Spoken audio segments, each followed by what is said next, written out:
नमस्ते दोस्तों, मुझे पूरा विश्वास है कि आप सभी सुख और समृद्धि लिए हुए अपने जीवन में आगे की ओर बढ़ रहे होंगे। आज हम बात करते हैं अपने शरीर के बारे में। शरीर कैसे स्वस्थ रख सकते हैं हम हमारे मन के द्वारा। हमारा मन जो होता है यही तो है शरीर का देख रेख करने वाला, शरीर को चलाने वाला। मन कहता है कि आज मेरा मन नहीं है तो शरीर भी उस रूप में ढल जाता है। तो यही है कि मन कहता है तो शरीर भी उसी अवस्था में हो जाता है। तो यानी मन कितना पावरफुल है, इस मन को भी समझना है कि मन के द्वारा शरीर को कैसे कंट्रोल किया जा सकता है।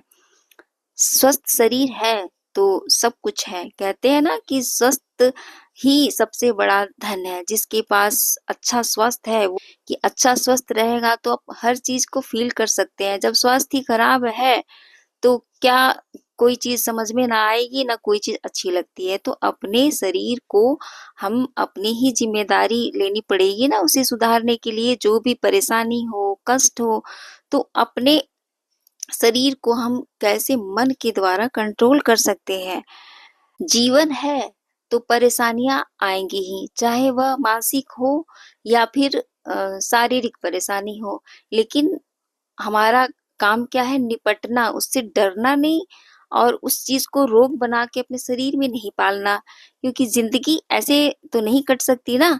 जिंदगी अनमोल है, इसका सामना करके इस जिंदगी को खुशहाल बनाना हमारे मन की जिम्मेदारी है, हमारी खुद की जिम्मेदारी है कि हम अपने शरीर को कैसे सुखी बना कर रखें। तो आज यही हम करते हैं बात कि शरीर में जब कोई भी परेशानी हो जाती है, चाहे वह चोट लग जाए या फिर शरीर में कोई रोग हो, तो उससे कैसे मन के द्वारा निपटना है। देखिए, ट्रीटमेंट कराते हैं, मेडिसिन लेते हैं, लेकिन यह भी तो सोचने वाली बात है ना कि उस मेडिसिन क्या होती है, दवाइयाँ एक वस्तु है और उस वस्तु को किसने बनाया, इंसान ने ही बनाया है, इंसान के मन ने ही बनाया है।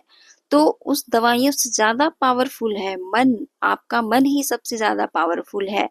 तो इस मन से भी तो हमें फायदा उठाना चाहिए कि सच में ये मन करता क्या है कि सब कुछ इसके बस में हो जाता है। हमारे मन के जो भाव होते हैं ना, वही सब कुछ करवाता है। मन के भाव का ही सारा खेल है। जो नेगेटिव होती हैं, पॉजिटिव होते हैं। अगर आप अच्छा सोचेंगे तो अच्छी चीज दिखेगी, नेगेटिव सोचेंगे तो नेगेटिव चीज दिखेगी। तो यह मन का जो भाव है ना, सब यही करवाता है। कहते हैं ना, कभी मान लीजिए जिंदगी में बहुत अच्छे काम बनते जा रहे हैं, बहुत अचीवमेंट मिल रहे हैं, तो यही कहा जाता है ना कि हाँ, मुझे आशीर्वाद मिला है, मुझे लोग आशीर्वाद देते हैं तो मेरे काम बनते जा रहे हैं। उसी जगह जब काम खराब होने लगते हैं, कुछ भी काम बनता ही नहीं है, तो यही कहा जाता है ना कि पता नहीं किसकी नजर लग गई कि मेरे तो काम ही बिगड़ते जा रहे हैं।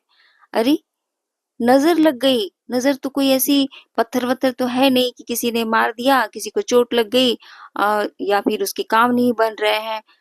ऐसा नहीं होता है ना। नजर लग गई मतलब कि वो वाइब्रेशन आ गई, किसी की वाइब्रेशन आ गई, किसी ने आशीर्वाद दिया तो आशीर्वाद भी तो यही महसूस वाली चीज है, अच्छी वाइब्रेशन है। तो यही है कि यह मन मन की जो भावनाएं होती है ना, ये भी बहुत काम करती हैं जिंदगी में। आशीर्वाद अच्छाई के लिए होता है, वही नजर लगने वाली बात वही नेगेटिव एनर्जी लाती है।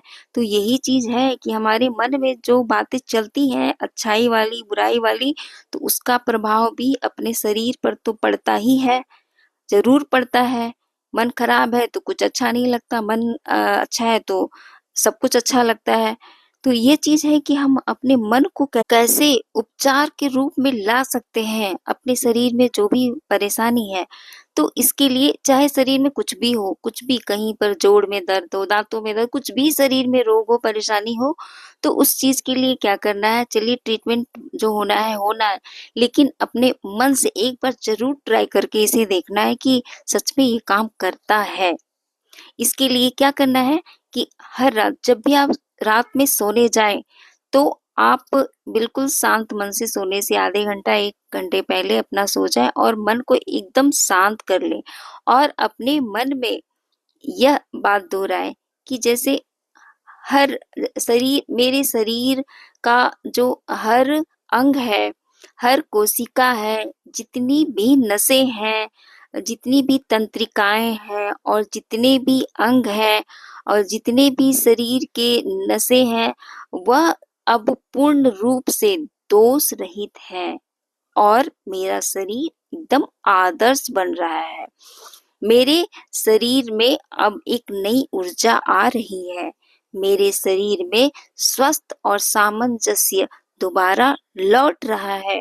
मेरा शरीर अब पूर्ण रूप से स्वस्थ है।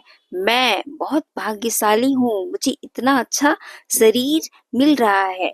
इस प्रार्थना के दौरान आपको अपने शरीर में जो भी कष्ट है, रोग है, उसका नाम लेना ही नहीं है, ना तो उस कष्ट का ध्यान करना है। अपने मन में अच्छे विचार के साथ इस प्रार्थना को करना है। क्योंकि जिस भी चीज़ पर ध्यान देते हैं ना, तो उस चीज़ की जड़ें और भी मजबूत होती जाती हैं और वह और भी जीवंत होता जाता है। तो इसलिए उस पर ध्यान नहीं देना है।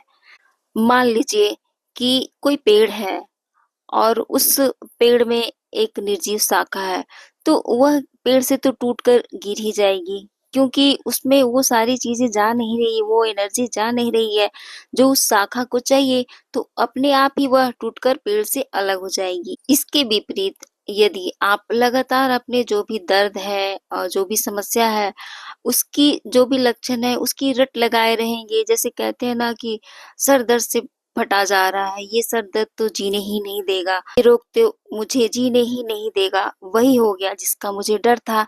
ऐसी बातें बिल्कुल नहीं बोलनी है, क्योंकि जब भी इन बातों को बोलते हैं तो आप ये समझ लीजिए कि मन के द्वारा उन बातों को और भी आप मजबूत करते हैं। तो इसलिए ऐसी नेगेटिव बातें बिल्कुल ही नहीं बोलनी है। अपनी समस्या को लेकर, अपने कोई भी जो रोग है उस रोग को लेकर ऐसी बातें मन में लानी ही नहीं चाहिए, क्योंकि जो मस्तिष्क में है ना, जीवन की यही महान सच्चाई है कि आप इसमें जो चीज़ भरेंगे, वही चीज़ आपको मिलनी शुरू हो जाएगी।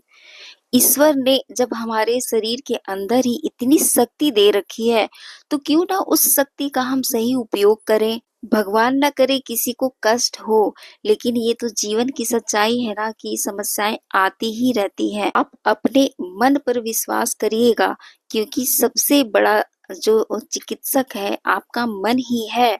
मन के विश्वास के कारण ही हर चीज संभव है और यही उपचार करता है। इस तरह से आप एक अपनी समस्या को दूर कर सकते हैं और अपने शरीर को स्वस्थ बना सकते हैं, और यह बहुत ही अच्छा एक तरीका है जो पुराने ज़माने से लोग करते आ रहे हैं। आप अपने मन को समझिए, अपने मन के रहस्यमयी चमत्कार को ज़रूर समझिए। देखिए, हर परेशानी मन ही दूर कर देगा। जो लोग भी मुझे सुन रहे हैं यहाँ तक वीडियो पर बने रहने के लिए उनका तहे दिल से धन्यवाद।